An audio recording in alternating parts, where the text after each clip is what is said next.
కొట్టిన మారు పేరు ఇది. ఈరోజు ఏ దేశంలో చూసినా బొంబాయి పోయినా హైదరాబాద్ పోయినా కూలీలుగా ఉంటూ కష్టపడే మనసత్వం ఉన్న పాలమూరు ఇది. ఆ పాలమూరుకి వచ్చిన ముఖ్యమంత్రి గారు మాట్లాడతారు.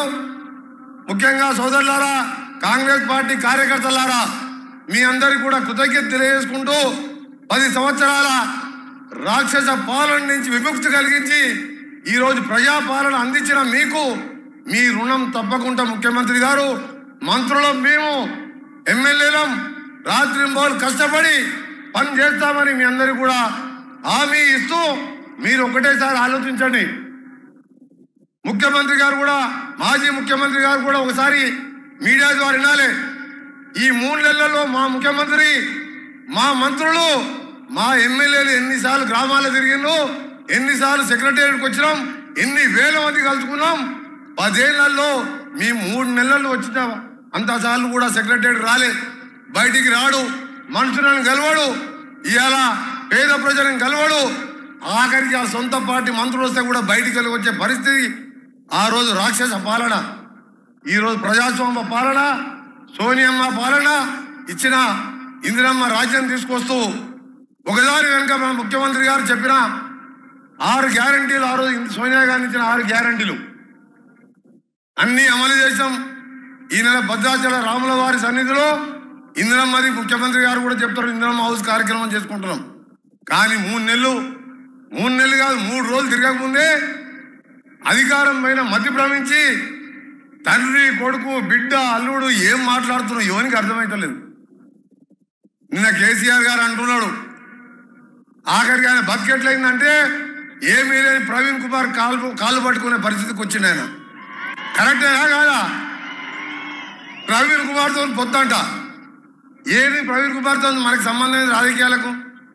ఆయన మాట్లాడుకుంటూ 4 నెలల్లోనే కాంగ్రెస్ ప్రభుత్వం ప్రతిష్ట దెబ్బతిన్నది అంటే, మనం వచ్చి 3 నెలలు కూడా కాలేదు, రేపటికి 3 నెలలు. 3 నెలల్లో ఎందుకు మన ఆదివారం ఉన్నది మోటార్ సైకిల్ వేసుకొని దాదాపు 40 బస్తీలు తిరిగిన నల్గొండలో. ఏ బస్తీ, ఏ మైనార్టీ అక్క చెల్లెలు పోయినా, ఏ దళిత వాడకు పోయినా ఎట్లున్నారు అక్క, ఏమున్నది, కరెంటు బిల్లు ఎంత వచ్చిందంటే 0 బిల్లు వచ్చి బిల్లు చూపించుకుంటా నవ్వుకుంటా చేతులు పట్టుకొని అంత సంతోషంగా కనబడ్డారు.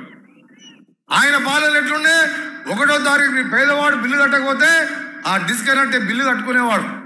పేదవాడైతే కరెంటు బిల్లు ఎడ కట్టవలసి వస్తుందని చెప్పి చీకట్లో పడుకునేవాడు ఈ ధనిక రాష్ట్రంలో.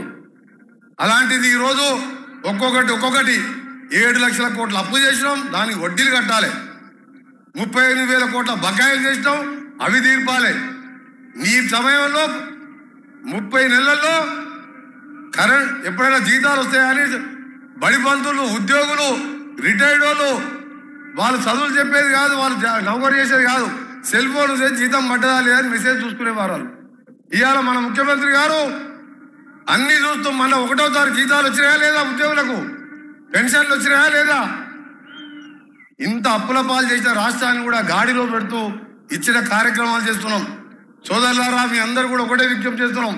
45 రోజులు మా కోసం కష్టపడి, ముఖ్యంగా మహబూబ్నగర్ అభ్యర్థి, నాగర్ కర్నూలు అభ్యర్థి, అలాగే మహబూబ్నగర్ అభ్యర్థి అంటే మన ముఖ్యమంత్రి గారు కొడంగల్లోనే డిక్లేర్ చేసింది కాబట్టి నేను కూడా చెప్తున్నాను, పెద్ద ఎత్తున మెజార్టీతో గెలిపించి మన ముఖ్యమంత్రి గారికి నాగర్ కర్నూలు, మహబూబ్నగర్ కానుకగా మహబూబ్నగర్ జిల్లా ప్రజలు ముందుయ్యాలి.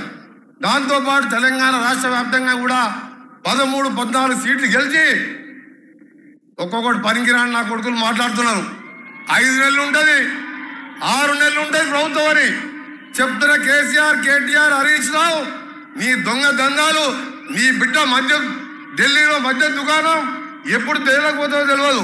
ఇక్కడ టానిక్ షాపులు పెట్టి 1000 కోట్లు దోసుకున్నావు, ధరణి పేరు మీద దోసుకున్నావు, మునిగిపోయే కూలిపోయే కాళేశ్వరం కట్టావు.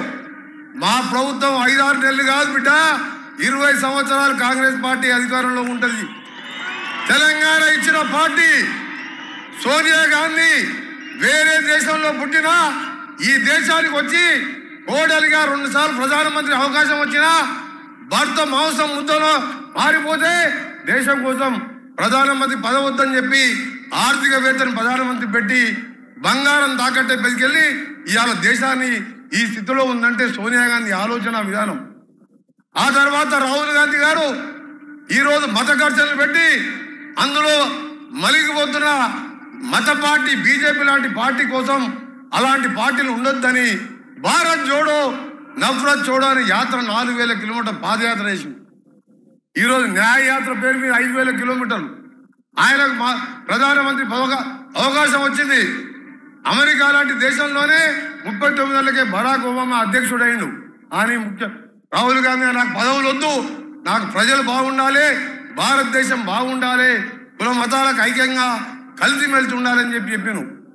అందుకనే సోదరులారా మీ అందరికి చెప్తున్నాం, ఈ ఎన్నికలు భారతదేశం 140 కోట్ల మంది ప్రజల ఆకాంక్ష కోర్చి నెరవేర్చే ఎన్నికలు కాబట్టి తప్పకుండా మన ప్రతినిధిగా కాంగ్రెస్ పార్టీ ఎంపీ అభ్యర్థిని గెలిపించాలని, అలాగే మన స్థానిక శాసనసభ్యుడు ఇంతకుముందే నా దగ్గర చెప్పిండు, ఆయన వచ్చిన రోజే తిరుపతి దేవునిగుడి దగ్గర ఫ్లైఓవర్ ROV కావాలని 75 కోట్లతోని స్థానిక శాసనసభ్యుడు చెప్పిన విధంగా దాని శాంక్షన్ కూడా చేయడం జరిగింది.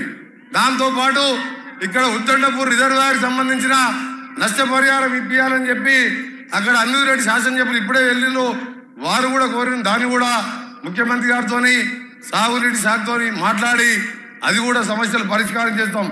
ఈ ఎన్నికల్లో మేము కూడా 3 నెలలకెళ్ళి మా ముఖ్యమంత్రి గారు ఉదయం నుంచి రాత్రి వరకు ఏ విధంగా పనిచేస్తుందో మేము మంత్రులుగా అదే విధంగా పనిచేస్తున్నాం.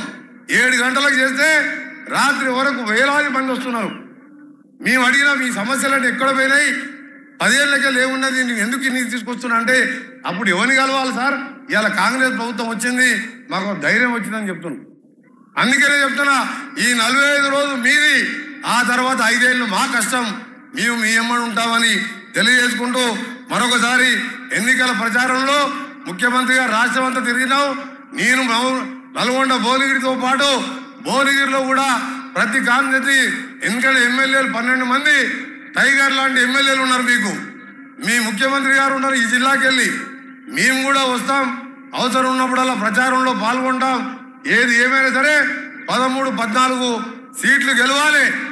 ఇవాళ బీఆర్ఎస్ పార్టీ ఇంకో BSP పార్టీ ఇంకో బీని కలుపుకుంది, ఆఖరికి ఇంకో బీ ఉన్నది బీజేపీ.